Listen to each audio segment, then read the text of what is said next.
to the Amherst County Service Authority meeting. Today's February 4th. The time now is 1:30 PM. First item we have is the approval of the agenda.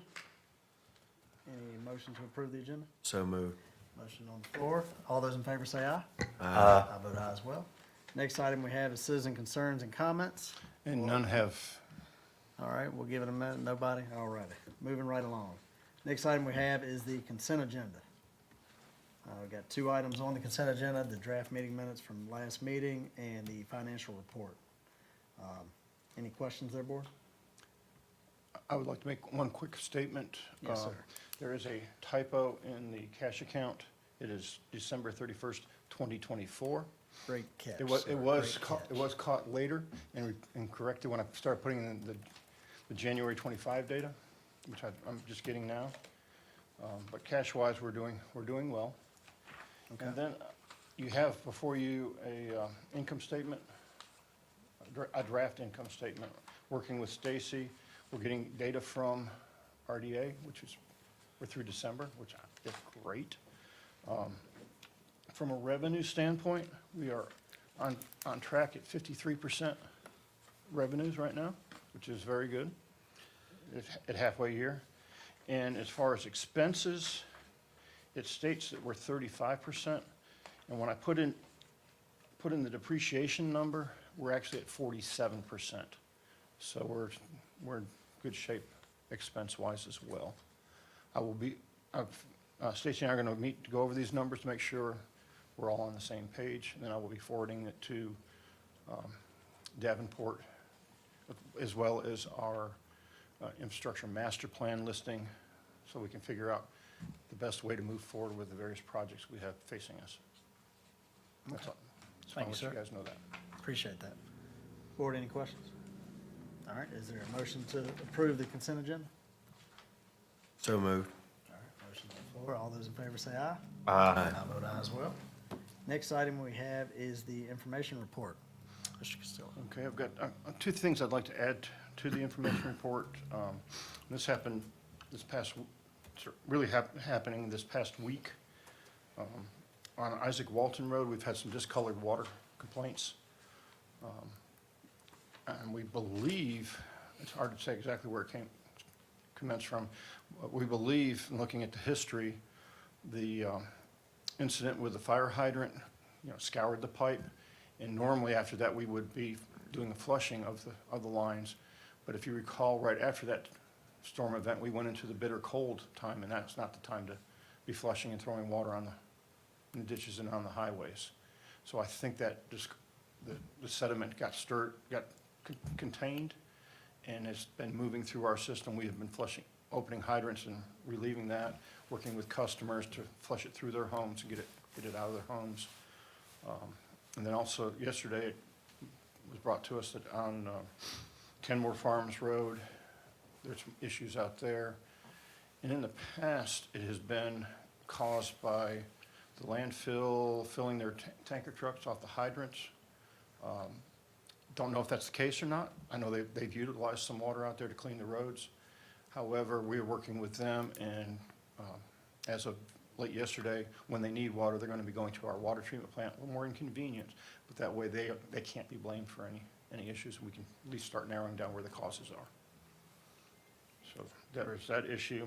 Would you say we're keeping the folks on both of those roads engaged and up to date on where we're on We are progress? Okay, keeping them engaged, for sure. thank you. So, Mr. Costello, Yes. you said you were working with homeowners to flush it through their houses. How does that work? Do you give them a credit on their bill? Yeah, we do give them a credit. Previously, the authority would go out, would send a person out, read the meter before they started. The customer would flush till it got clear, send us back out to reread the meter, and we would give credit for that amount of water. Generally, it was less than 100 cubic feet. So just to make more cost-effective, we give them a credit of 100 cubic feet's worth of water. And that way, we're not sending people backwards and forwards. They do receive a credit for it. And if it's anything significantly over that, we will see that out of their normal usage and adjust it accordingly.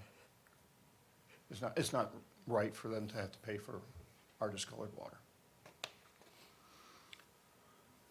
Any other questions on that? Okay. Second item I need to bring you up to speed on is staffing. Earlier in one of my weekly reports, I mentioned we'd lost 2 staff members, a utility person who did the wastewater and for us, and a water operator 2. And then just on Friday, a mechanic apprentice resigned. But we did just, as Richard was a little late here, we made an offer to our water operator 2, and he has verbally accepted it. Until we get all the paperwork, I don't want to jump up and down too much, but we do have a very good and very qualified person who will be joining us in the very near future, hopefully by March 1st. So that's a good thing on that. Is there something else I asked you to kick me if I forgot? Those were the 2 things, right? Okay, good deal. So that's what I have on that. I did receive a correspondence from Mr. Frederick. I've got part of the infrastructure master plan, but don't have all the appendices, and they're putting those together, and we'll get those to us. So when I have that, I will definitely bring that to you.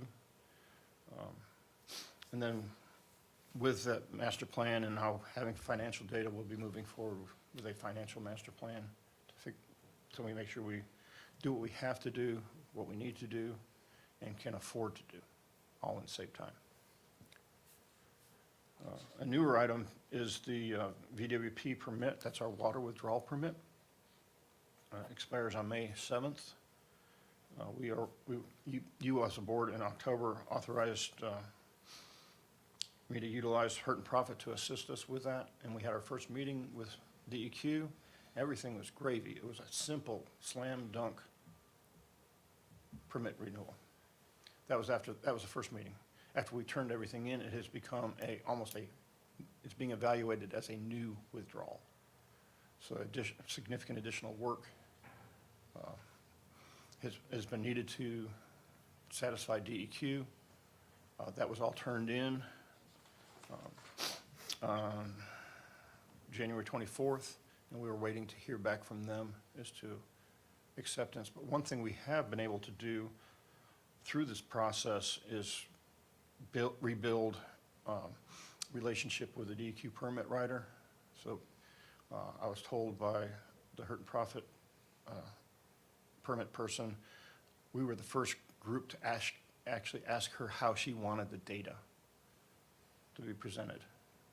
So we had presented everything that was required, but it was in a lot of different reports and all of that.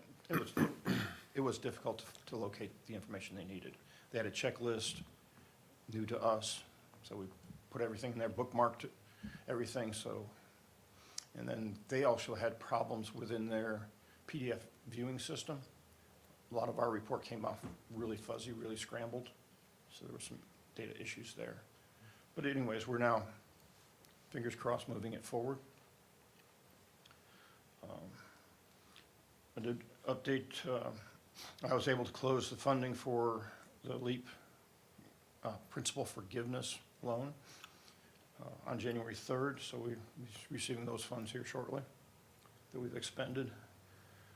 Gateway project, we are moving forward on our timetable, albeit Mr. Morcom found that their building proposed was too large for the actual site, so they're going through a step back and do a little market analysis, putting them a couple weeks behind on their schedule, but they are continuing to move it forward.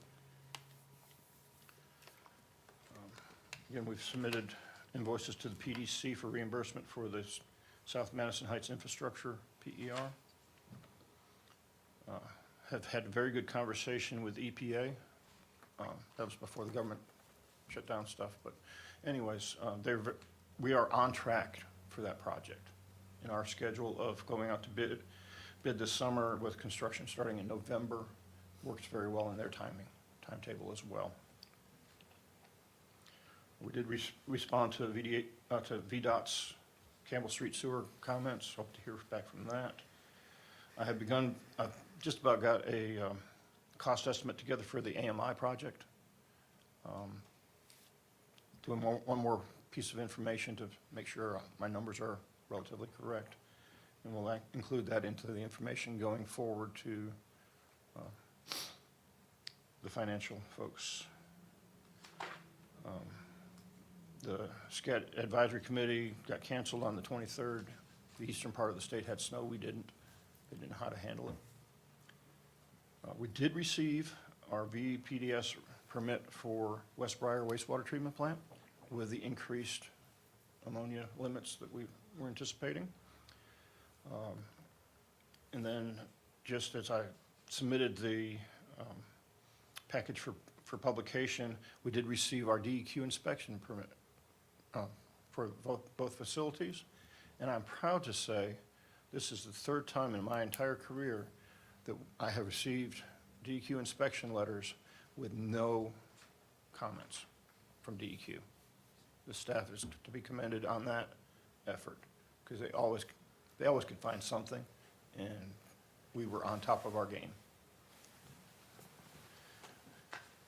And then, dealing with the legislative and general assembly matters, Senate Bill 923 caused a lot of concerns within the state, and it prohibits withdrawing water from one river basin and putting it into another river basin. It also required DEQ to study how to manage the issues. The bill passed the committee and was then sent to the Senate Appropriations Committee, where it sits right now. And today is crossover day, so probably will not be moving forward.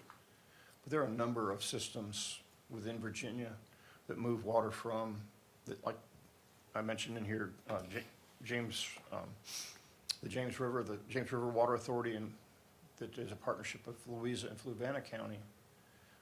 All of Louisa's wastewater discharges into the York River Basin, so that would be prohibited, and they've spent a considerable amount of funds so far putting that project together, and they're still, I think 2026 is their target startup date. So there's a number of issues like that throughout the state, so we've been working on that. Then the Senate Bill House Bill 2407 and Senate Bill 1408, that has been massaged tremendously, where any kind of contaminant releases or equipment failures that could impact, or malfunctions that could impact customer service were to be reported to VDH within 6 hours. It would overwhelm, under normal operations, it would overwhelm VDH. Even when the bill was originally written, if I were to go and turn off a customer for non-payment, I would have to report that to VDH. It has been massaged well with our trade associations, working closely with the patrons, so it's more palatable. So that should be moving forward. And it really stems from, if you recall, Rapidan Service Authority last summer had issues where they ended up with a petroleum lubricant getting into their clear well, getting out into distribution system, ended up with a do not use order until they got everything figured out and cleaned up and clean water in. So that's where the impetus for it. But it was presented on the day that this General Assembly was postponed because of all the issues in Richmond. So this high-profile issue, so that's where that's going. Did meet with Delegate Griffin and Senator Deeds this past Thursday. And following this meeting, I'm traveling to DC to meet with Senator Kane and Congressman Griffith and Congresswoman, which Congresswoman? Anyways, we've got several meetings set up to talk about water issues, funding issues, making sure, regulations that are being passed down, such as PFAS, are appropriately funded so we can, as particularly small utilities, deal with these regulations. So that's what I have to report. Thank you, sir. Board, any questions? Thank you. We'll move on to citizen concerns and comments. Again, seeing nobody rush to the podium, we'll move on. Matters from members of the Service Authority Board. Mr. Martin? No, sir. No, sir. And I have nothing. With that, safe travels to DC. Okay, thank Is you there a very much. motion to adjourn? So move. All those in favor? Aye. We're adjourned. Thank you.